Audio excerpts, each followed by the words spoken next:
Humanities കഫേയുടെ പുതിയൊരു വീഡിയോയിലേക്ക് ഏവർക്കും സ്വാഗതം. നമ്മളിപ്പോൾ നോക്കാൻ പോകുന്നത് +1 സോഷ്യോളജി ഇതാ വരുന്ന ക്രിസ്മസ് പരീക്ഷയ്ക്ക് വേണ്ടിയിട്ട് നിങ്ങൾ ഇമ്പോർട്ടൻ്റ് ആയിട്ട് പഠിച്ചിരിക്കേണ്ട ചോദ്യങ്ങൾ ഏതൊക്കെയാണെന്നുള്ളതാണ്. ഓക്കെ, അപ്പോൾ ഒന്നാമത്തെ ചോദ്യം എന്ന് പറയുന്നത് സോഷ്യോളജിക്കൽ ഇമാജിനേഷൻ ആണ്. നമ്മുടെ ഫസ്റ്റ് ചാപ്റ്ററിൽ നിന്ന് വരുന്ന ചോദ്യമാണ്.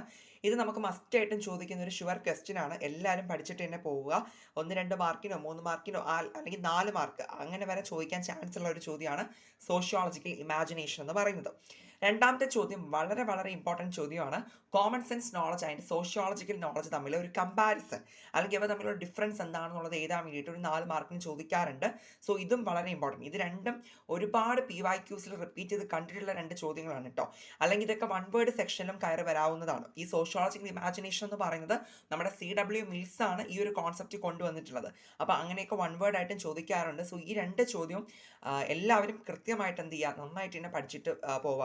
ഇനി അടുത്ത മൂന്നാമത്തെ ചോദ്യം എന്ന് പറയുന്നത് നമ്മുടെ ആ ഒരു ചാപ്റ്ററിൻ്റെ അവസാന ഭാഗത്ത് വരുന്ന ചോദ്യമാണ് സോഷ്യോളജി മറ്റുള്ള വിഷയങ്ങളുമായിട്ടുള്ള കമ്പാരിസൺ. പ്രത്യേകിച്ച് നിങ്ങൾ ഹിസ്റ്ററി ആയിട്ടുള്ള കാര്യം പറയുന്നുണ്ട്, സൈക്കോളജി, ആന്ത്രോപോളജി ഒക്കെ പറയുന്നുണ്ട്. സോ അങ്ങനെ ആ കമ്പാരിസൺ എല്ലാം കൂടി ചേർത്ത് ഒരു 8 മാർക്കിന് essay ആയിട്ട് ചോദിക്കാൻ ചാൻസ് ഉണ്ട്.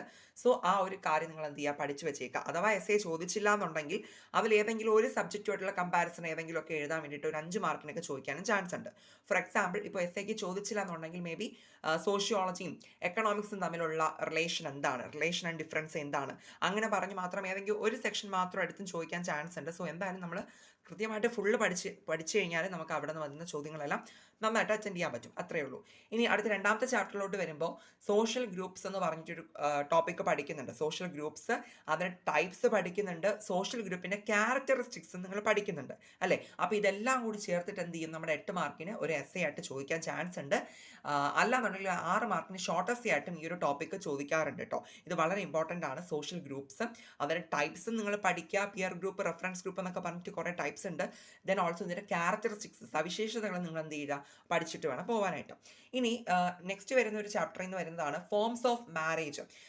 ഇത് എല്ലാവർക്കും ഈസി ആയിട്ടുള്ള ഒരു ചോദ്യമായിരിക്കും. നമ്മുടെ പോളിഗമി അല്ലെ, മോണോഗമി എന്നൊക്കെ പറഞ്ഞിട്ടുള്ള പല ടൈപ്സ് ഓഫ് മാരേജ്, പാട്രിയാർക്കി എന്നൊക്കെ പറഞ്ഞ് കുറേ കാര്യങ്ങൾ പഠിക്കുന്നുണ്ടല്ലോ ഫാമിലിയെ ബേസ് ചെയ്തിട്ടും. ഓക്കെ, ആ ടോപ്പിക്ക് കംപ്ലീറ്റ് ആയിട്ട് എന്ത് ചെയ്യുക, പഠിച്ചിട്ട് പോകും. ഒരു 5-6 മാർക്കിന് ഷോർട്ട് essay ആയിട്ട് ചോദിക്കാൻ ചാൻസ് ഉണ്ട്. ഇനി അതുപോലെ തന്നെ സോഷ്യൽ സ്ട്രാറ്റിഫിക്കേഷൻ, ഇതൊരു 8 മാർക്കിൻ്റെ ചോദ്യമാണ്. സോഷ്യൽ സ്ട്രാറ്റിഫിക്കേഷൻ ആണ്, അതായത് നമ്മുടെ സമൂഹത്തെ പല തട്ടുകളായിട്ട് വിഭജിച്ച് വെച്ചിട്ടുണ്ട്. ഓക്കെ, അതിനെയാണ് നമ്മൾ സ്ട്രാറ്റിഫിക്കേഷൻ എന്ന് പറഞ്ഞു, പല ലെയറുകളായിട്ട് വിഭജിച്ച് വെച്ചിട്ടുണ്ട് എന്ന് പറയുമ്പോൾ ഇനിക്വാളിറ്റിയാണ് നമ്മൾ ഉദ്ദേശിക്കുന്നത്.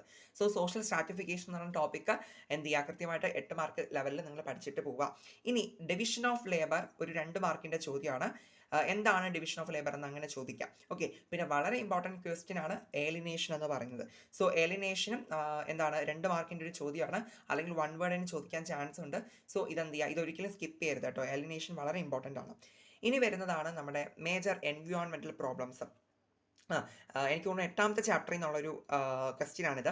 അതിൽ പ്രധാനപ്പെട്ട പാരിസ്ഥിതിക പ്രശ്നങ്ങൾ എന്തൊക്കെയാണെന്നുള്ളത് അതൊരു 5 മാർക്ക് അല്ലെങ്കിൽ 6 മാർക്ക് ഷോർട്ട് essay ലെവലിൽ ചോദിക്കുന്ന ചോദ്യമാണ്. മേജർ എൻവയോൺമെൻറ്റൽ പ്രോബ്ലംസ് അതെല്ലാം കൃത്യമായിട്ട് പോയിന്റ് വൈസ് ആയിട്ടാണ് കൊടുത്തിട്ടുള്ളത്. സോ അതെല്ലാം കൃത്യമായിട്ട് എക്സ്പ്ലനേഷൻ സഹിതം പഠിച്ചിട്ട് പോവുക. ഇനി വരുന്നതാണ് ഇൻ്റർവ്യൂ എന്ന് പറഞ്ഞൊരു ചോദ്യമുണ്ട്. അല്ല, ഇൻ്റർവ്യൂ അതിൻ്റെ 2 ടൈപ്സ് ഓഫ് ഇൻ്റർവ്യൂ ഉണ്ട്.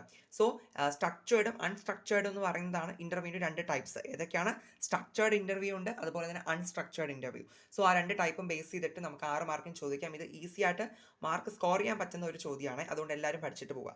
ഇനി വളരെ വളരെ ഷുവർ ആയിട്ടുള്ള ചോദ്യമാണ് mechanical solidarity and organic solidarity എന്ന് പറയുന്നത്. ഓക്കെ, അപ്പോൾ ഇത് നിങ്ങൾ എല്ലാവരും കൃത്യമായിട്ട് പഠിച്ചിട്ട് പോവുക. കാരണം ഇതൊരു 4-5 മാർക്കിന് ഷോർട്ട് essay ആയിട്ട് ചോദിച്ച് കണ്ടിട്ടുള്ളതാണ്. പല PYQസിലും റിപ്പീറ്റ് ചെയ്ത് കണ്ടിട്ടുള്ള ഒരു ചോദ്യമാണ്. ഓക്കെ, അതുകൊണ്ട് ഇത് കൃത്യമായിട്ട് നോക്കിയിട്ട് പോവുക.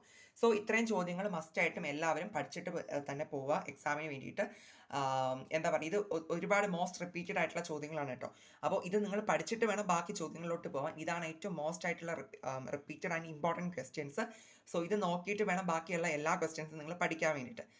സോ അത്രയേ ഉള്ളൂ. ഇനി എന്തെങ്കിലും ഡൗട്ട്സ് എന്തെങ്കിലുമൊക്കെ ഉണ്ടെങ്കിൽ എന്ത് ചെയ്യുക, കമൻറ്റിൽ അറിയിക്കാം. Thank you.